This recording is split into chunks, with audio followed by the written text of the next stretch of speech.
So Drew, man, what got you into personal training? What drove you? Like, what was your passion? What drove me into personal training? What got me Wait, into it? first introduce yourself, No, who you are. no, I think that's a great question actually to start with, and that I think if we just go that direction, you'll start to know who I am.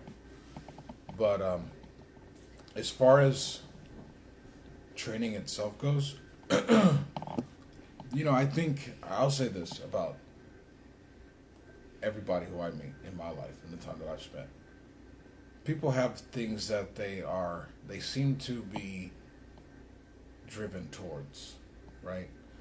Like if they're not the type of person that I would say is denying their calling or denying their interest, right? Like their life, if you trace the pattern, like they have different things they were driven towards. And for me, it was often sports. It was moving. It was movement. It was learning, like really learning stuff. I've always had a passion to learn. I used to just sit and read encyclopedias when I was like 7, 8 years old. Just read them from cover to cover, A to Z, to just learn. I always had this passion to just absorb information, but not to just take it in, but to do. But I was mostly driven towards the things that were like action based. So I like to learn. So I would learn baseball, football, et cetera, et cetera. The ones I were gravitated mostly towards was football. Because of that, I wanted to get bigger, right? And I always remembered seeing my dad lift weights. And matter of fact, when I was 5 years old, 6 years old, I was coming home, came home from school, did not, he wasn't home. He had his bar still set up with weight. I get up under the bar like I've seen my dad do many times, and I lift up the bar. What do you think happened? Of course, it came slamming down on my chest. Tilted the bar. Thankfully, the locks weren't there. I was able to get the bar off. But the point is, like, I wanted to be this. I wanted to do this as well. And so I remember when I was 12 years old, he put me under a bench press for the first time. So that was my first test at bench. We used to do these tests back in elementary school when I was growing up, the presidential test. And it was always a big deal to me to get as many push-ups, as many pull-ups as possible. So it's something that I like. So we'll say I have that foundation alone. Okay. So now fast forwarding, moving forward in life, not really taking that direction, but really going more so in a direction later in life of like helping people, basically teaching people things that would benefit them for their own life skills and just making it better in the time that we have, in this thing we call life. Why was I driven towards that? Well, because I had some struggles and pains going through my life. And so when I hit about the time of 18, I wanted something different. And it was the time when I came to understand really the power of choice, the power of really making a decision to say, I'm going to go this way or that way. It may not be easy, but if I just simply make a conscious decision to go a certain direction, then I will begin to go that direction. As a result, I had various help, people, resources come into my life. So in other words, I came to find that as you tend to go a certain way, those things will also tend to come towards you. And that's what I had. So now here, later in like my 30s, my early 30s, I'm like, man, how can I put my experience, and I ended up going in the direction of sales as well. That's a whole nother story. So I'm going to leave that one for now. But I'll just say, how do I take sales, my kind of desire to be a little bit of an entrepreneur, help people, and something I'm passionate about? And it just hit me, personal training. But I will tell you that from the very beginning, I viewed personal training not just as personal training, but I literally viewed it as being a personal life coach. In other words, that was kind of the goal. That's what they were calling it at the time, right? So it was like, well, when you think about it, the body, the movement is the most primal of all, right? It's the one that we're the most, or have the possibility, I would say, of being in the most in tune and in control with and of. So if I could work with somebody to develop their body, then guess what? I'm also going to be reaching their soul and also going to be reaching their mind and also going to reach their heart too. And so that's kind of like my passion. That's kind of how I jumped into it, was just out of the desire to help people, develop physically as well. Like, hey, I don't mind looking at a beautiful body. I don't mind helping an individual. I love to help an individual go from a place where they're not happy with themselves physically and to have change and to see the happiness that it brings. I love the understanding the results in my life that I've seen and working hard in personal training, and how consistency is key and determination, et cetera, et cetera. If you set your mind to a vision that you see, you can make it happen. And I've learned a lot of that through training myself, personal training, and and I find that it's a vehicle where I can teach others and literally help them, but also probably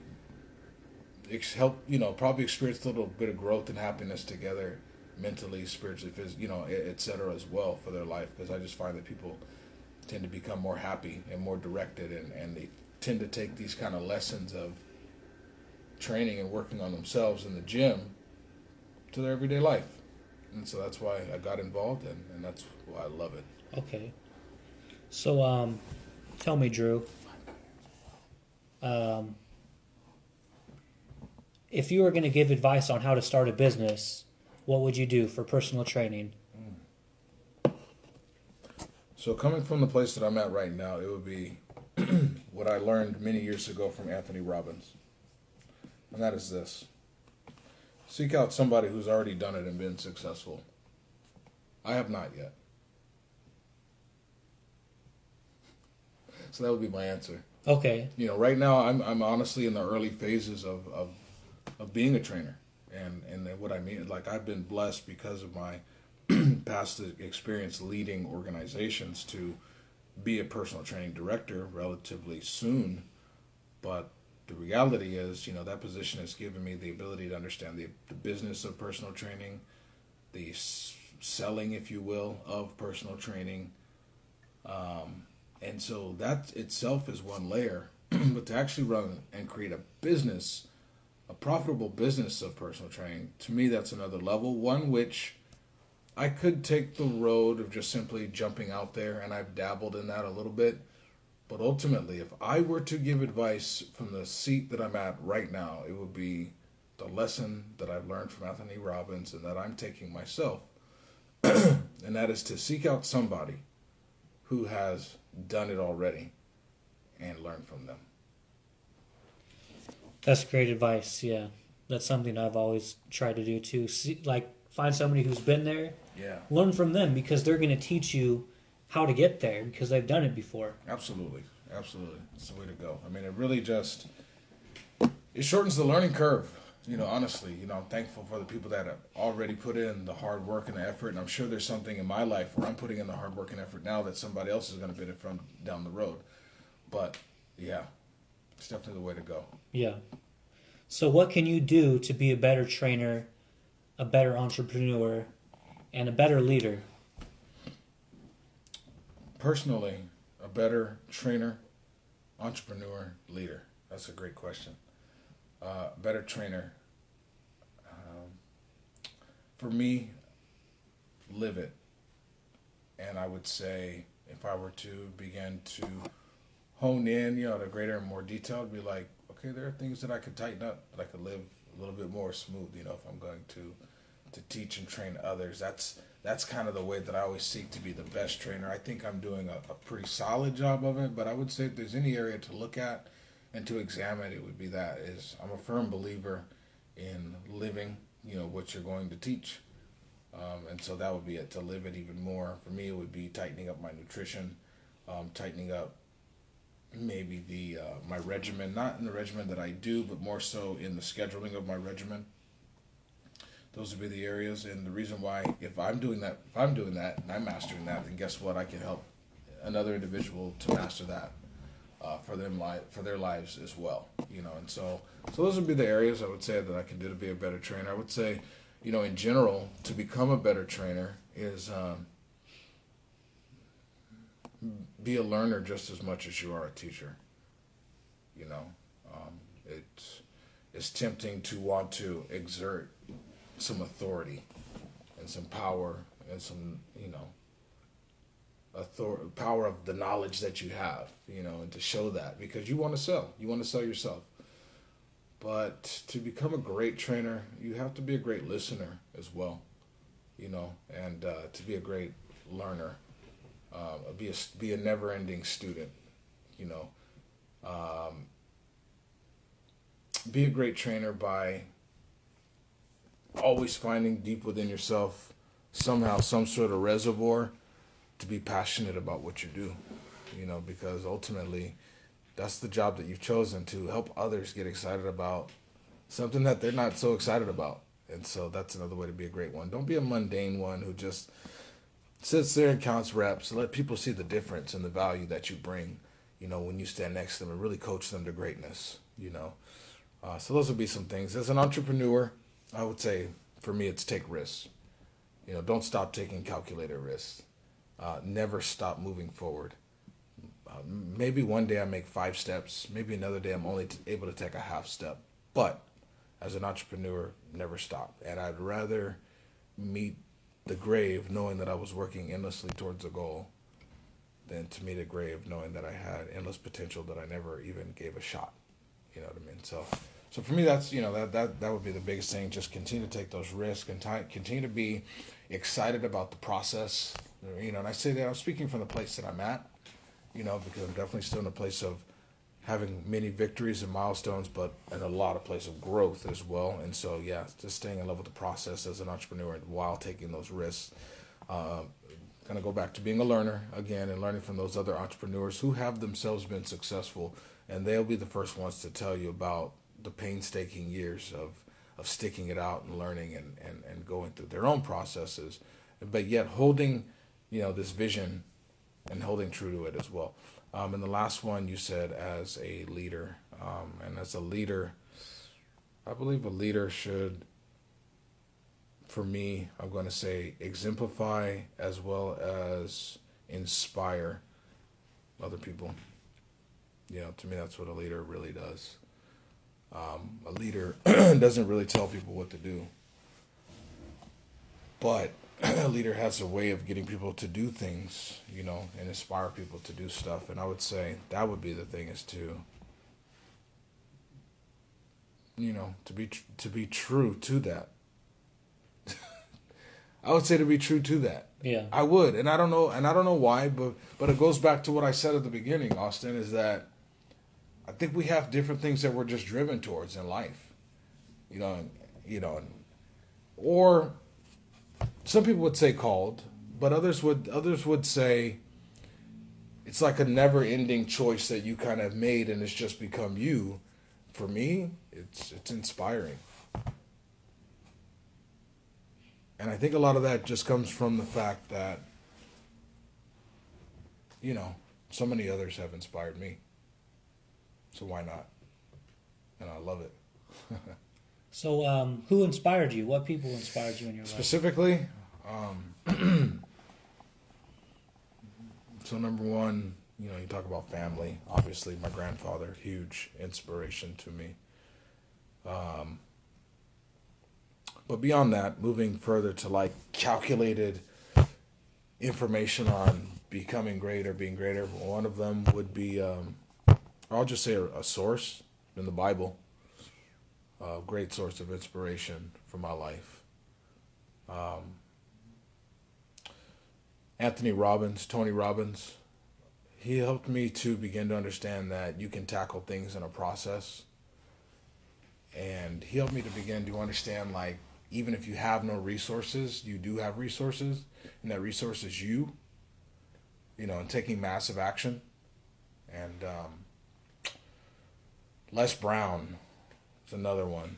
His probably the line from him that sticks out to me the most is just, it's possible.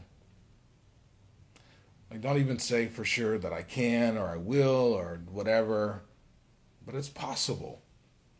And so hold on to that. And so those are the words from him that really stuck out to me. And the two most, I would say, in the last 3 years, inspiring individuals for me have been, number one, Elliot Hulse, and number two, Eric Thomas. Yeah, kind of for different reasons, but yet in ways that kind of come together for me. Yeah, definitely. If you haven't checked those peeps out, and you're looking for mad inspiration and understanding and motivation and living out really what they're talking about, those are some solid ones right there. Yeah. Okay. So how do you train your clients? I train my clients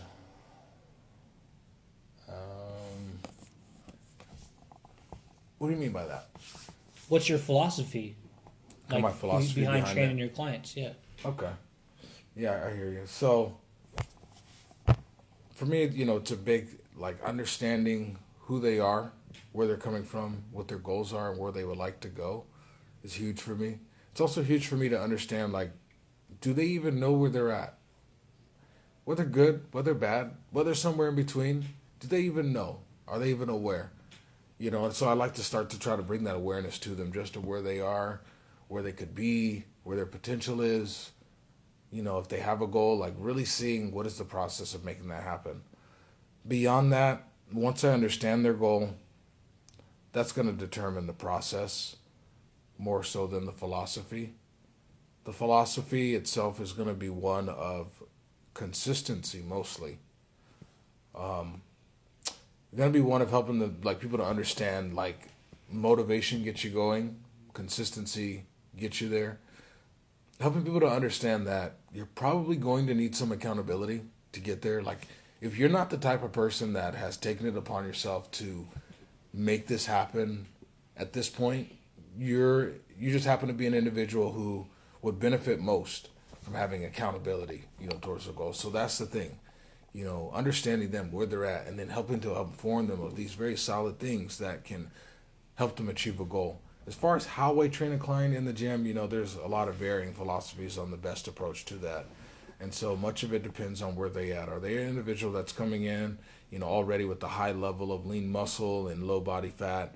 And then in that case, is their goal to add on more lean muscle or just become a performance beast and, this amazing functional human being? It just depends. It's on them, And so once I understand that, that helps me to know which direction to go and helping them from there.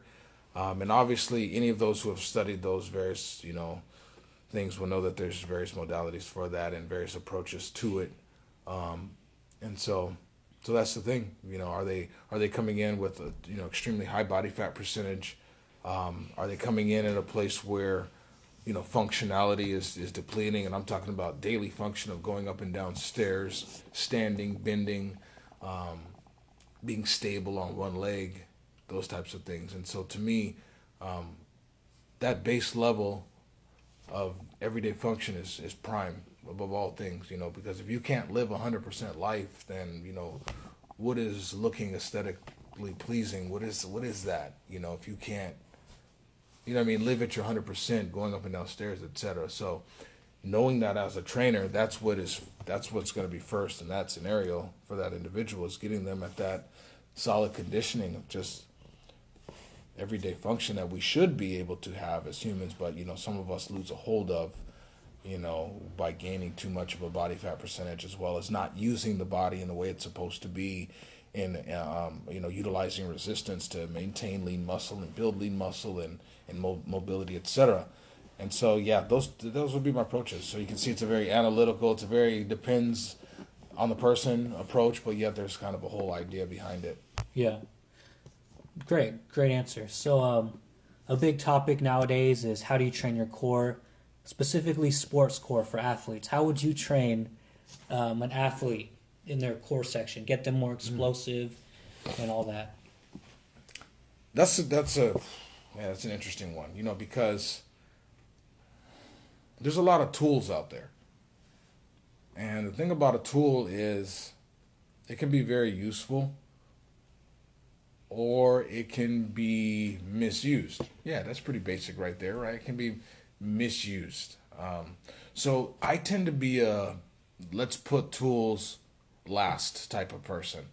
In other words, let's get the body to move, twist in the way that it's capable and designed of doing first. Then let's utilize some tools to either progress or regress an individual towards that movement, right, that the human body is capable of doing. So you'll find a lot of the things are something that you are capable of doing, like an L-sit, for example. That's where you're pressing yourself up on a pair of dip bars. Let's say your legs are straight, you're raising them out in front of you, you're literally contracting your core, right? And you're using your body in a way that it is designed to use in certain situations where you would press and lift your core, right? And so let's just say now an individual's not able to do that, then we start looking at tools. Then we start looking at regressions. Then maybe I'm having them bend their legs, or etc. We have different tools from there. And so yeah, that is my approach always. And you'll find that when I'm talking about leg strength or whatever, I'm always looking at how does the body move optimally first. Once I know that, what it's capable, like if I was hanging on something, what would my torso need to do? What would my torso be able to do? If I'm standing and I have a ball in my hand, what should my torso be able to do? What should my hips be able to do through my torso, etc.? I'd rather train in the way the body actually works first, and use that resistance, and then I begin to use other tools from there, like the med balls, the Bosu balls, etc. But I would say at first I'm using the ground and bars exclusively first. Yeah. And that concludes that interesting talk.